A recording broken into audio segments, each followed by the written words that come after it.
Hey guys, Jonah here, back with a beer review and another one from Taiwan. This one is from somewhere slightly different. This one is over here, Kulong or Keelong. It's Formosa Brewery, and there's an interesting story behind that.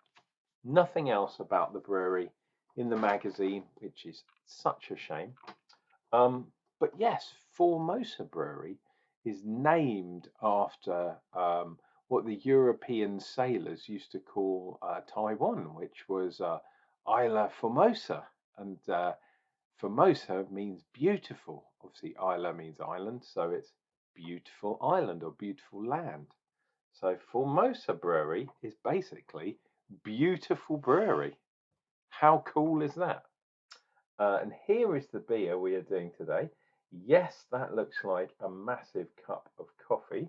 Um, it's a traditional stout, it says, but it's called a damn fine cup of coffee. 4.5% by Formosa Brewery. And we have some stuff um, in Taiwanese, which I can't really say, but never mind. A damn fine cup of coffee. When you wake up and you have a coffee, perhaps you might choose to have a traditional stout, okay, with its dry profile, and then you can proudly proclaim, uh, excuse me, this is a damn fine cup of beer. Very interesting. Um, yeah, quite crazy. And I do love nothing on that side. Well, nothing I can read on that side. But I love that picture. Don't know if that's the head brewer or not. Formosa. I'm assuming it's something to do. But yeah, there's lots of white people, which is kind of a bit crazy. I don't know if there's actually coffee in here or not. What I do know is the hops are Goldings, EKG perhaps, which is just down the road from where I live, and some Columbus, which is a West Coast hop. So yeah, very interesting. Let us get this bad boy into a glass, and we shall see what we get from this one. Yeah, Beer 52 on their tasting notes, they do not mention coffee at all, which is quite interesting.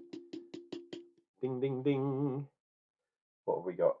Fingers fluffy head that will probably disappear. That's a cream, I would say, cream of the crop on top of the beer. There we go. Boom, boom. Let's pull that back a bit, back a bit. There we go. Another one down. Oh, did I say how strong it was? It's 4.5, I think. Yeah, 4.5. Nice.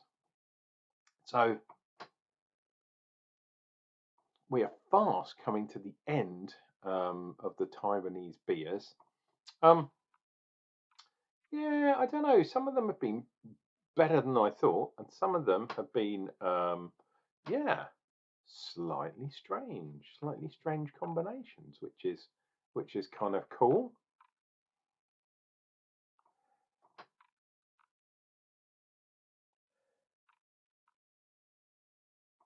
That's interesting. I'm getting sort of flowers or something. I'm not getting a roasty smell. I'm getting a hoppy smell. Yeah, and it's like that kind of floral thing that people talk about. Maybe a little bit of kind of cream too. But yeah, not much going on the smell. Maybe a little bit of sourness, maybe a hint of fruit or something like that. Anyway, let's dive in and we'll see what we get. If you're new to the channel, do all the things that make YouTube happy, because if YouTube's happy, I'm happy. Click the like button, subscribe to the channel if you haven't already. Leave me a comment down below. They always help quite a lot, he says, banging the tripod that my camera is mounted to. My apologies. got to be worth a thumbs up if you're still here 5 minutes into this video. Come on, and we'll see what we get from this bad boy.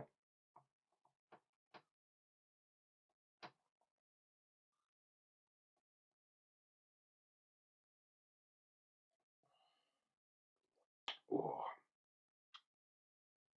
quite a level of carbonation burn there, popping my receptors to some degree. Quite roasty. A little bit of chocolate there too, which is interesting. And if you look, there's quite a nice, oops, clear that off, quite a nice line to the, oh look, there's some sort of weird thing's head. It looks almost like a bit of an alligator surfing across the top of that beer. I think we've got wheat, but I don't think we've got malt in here. We got some dark stuff like chocolate malt, I believe, in here.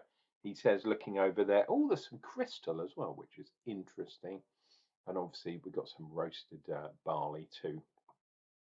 Actually, interesting that the crystal's there. It's not really sweet, like some of the crystal 60s, crystal 90s might make it. But oh, wow, that carbon dioxide turned from a liquid into a gas, obviously. Dear apologies to you, dear viewer. What was I saying? Yeah, it's just takes the edge off the astringency of dark beers, having something a little bit with a little bit of residual sweetness. Now, like I said, there's no oats in here, so there's no real creaminess there, but the wheat is kind of doing something too. Help smooth things out a little bit, and probably helping head retention, or keeping the foam stuck to the side of the glass, which in my opinion is always good. See what we get on this one.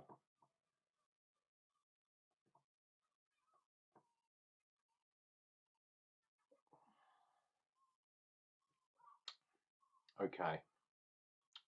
Yeah, interesting. There is a little bit of sourness there, but I think that crystal malt is kind of helping balance it out. I had a beer the other day, and it was there too, that kind of sourness, and I said maybe it was coming from the hops used, but this time I don't know if it is. I'm wondering if it's a water thing or a combination of the water and the yeast used. Yeah, it's not really sour, but it's just a tiny bit in the background. And yeah, adding a tiny bit of crystal malt to it has really done this beer some good stuff. I think I bit my lip. Wow, I bit my tongue, definitely. That's not so good. That's what happens when you try to talk and drink and do all those kind of good things all at the same time. Sometimes very strange things happen. Hey,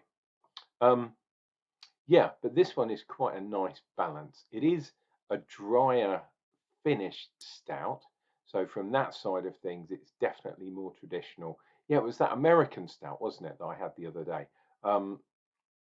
Yeah, that one was a bit too sour, and tried to be too hoppy.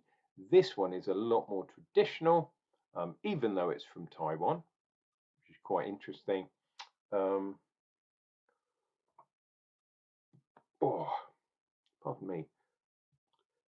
There's a little bit of grittiness in the background, but it's grittiness mixed with chocolate, which is kind of cool.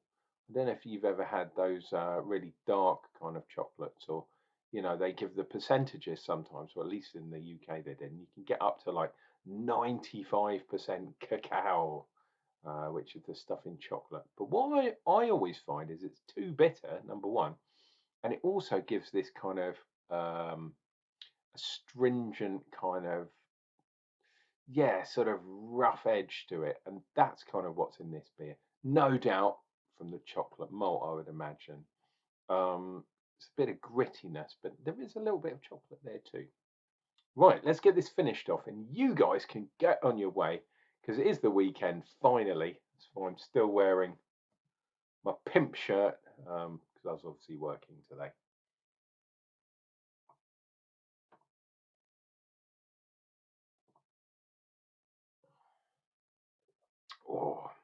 Oh, interesting. So from that last sip, I was getting a little bit more of that chocolate, but I was also getting a little bit of a coffee taste, which is interesting. Or maybe it's like a mixture, like a mocha coffee. And the top, the head, was very much kind of mocha coloured. Look at that, some really, really nice. There's that beastie kind of looking down into the depths. And otherwise, we've got, oh, look, got a sort of rearing head of something over there. What we got on this side? Oh, a flying thing, like a hawk, um, Lady Hawk with Rutger Hauer, Michelle Pfeiffer. Wow, crazy. That is actually quite a nice beer. I'm liking that one. It's going to score reasonably highly. Let me know if you have drunk this beer in your box, probably from last month now. But it's called a damn fine cup of coffee, and I'm not going to argue that is a really good beer, and I like very much. Could do with a bit more coffee in though, to be perfectly honest. It's more chocolate than coffee. Anyway, please take care of yourselves, take care of each other, tell the people that you love that you do love them, and Uncle Jonah will be back with a beer review, and that's coming up real soon.